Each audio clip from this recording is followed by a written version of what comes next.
Hello, welcome to part 2 in our complete guide to Trongate MX, and I should be on this page here. I'll show you this in a minute actually, but right now I want to discuss triggers in Trongate MX. So a trigger, or I should say an MX trigger, is an attribute in Trongate MX that allows you to specify the events that trigger HTTP requests. And it turns out that in Trongate MX, there's a whole bunch of these triggers here. You can read about them in the documentation. I'm not going to regurgitate this. I think you'll find this to be pretty straightforward. So if we look at our previous example, we had it so that we could click on this and then this would populate, okay?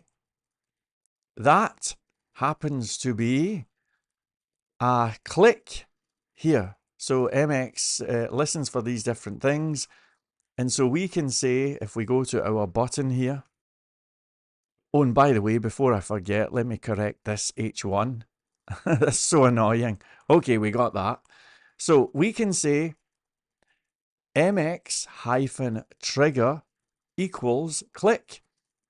So that means that when we click the button, it's going to spring to life and do its magic. Now, I know what you're thinking. Why even bother? It works without this, right? Well, it turns out that there are certain types of elements in HTML that have natural triggers. Now, you can read about this in the documentation. We're not going to drag this one out. But to give you an idea, if it's a button, the default trigger event will be a click. So even if we don't say click here, it's still going to work, okay? But there's others. If we have MX attributes on a form open tag, then the default trigger event will be submit. You can see some others here. Here's an example of click. I showed you the module market a moment ago. So this is the new Trongate module market. I have not uploaded this yet. And I've redone the whole thing in Trongate MX.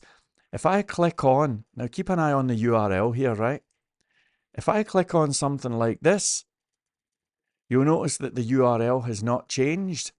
And I'm going to go to this drop down and change the values, the order by. And look at how fast everything is. Look at how everything just works. And by the way, look at how the URL has not changed. This is the power of Trongate MX. And if I just show you this drop down here,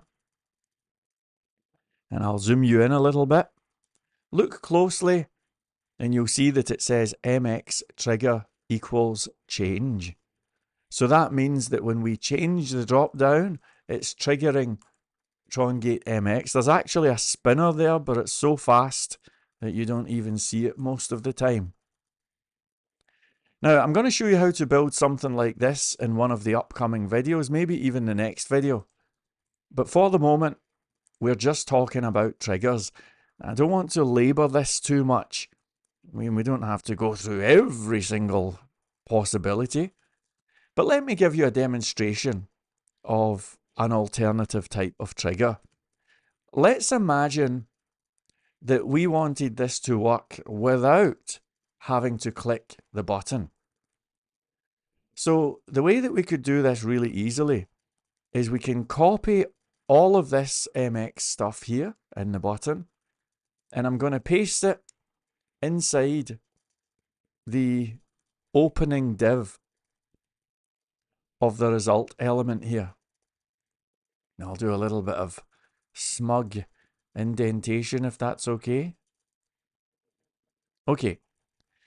Now, let's imagine that I wanted this result to be populated when the page loads, so no more need to click this button.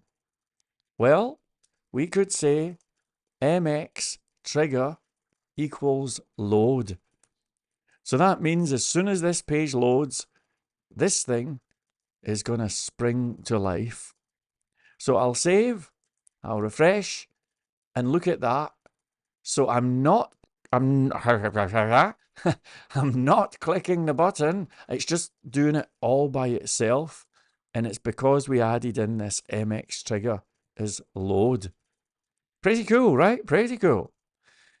So you can read the documentation if you want a little bit more information, but I think that's enough for this one. Just be aware that we have this MX trigger attribute, and we have a whole bunch of supported values, maybe even more by the time you watch this tutorial. But I do hope that this makes sense, and I'll see you in the next one.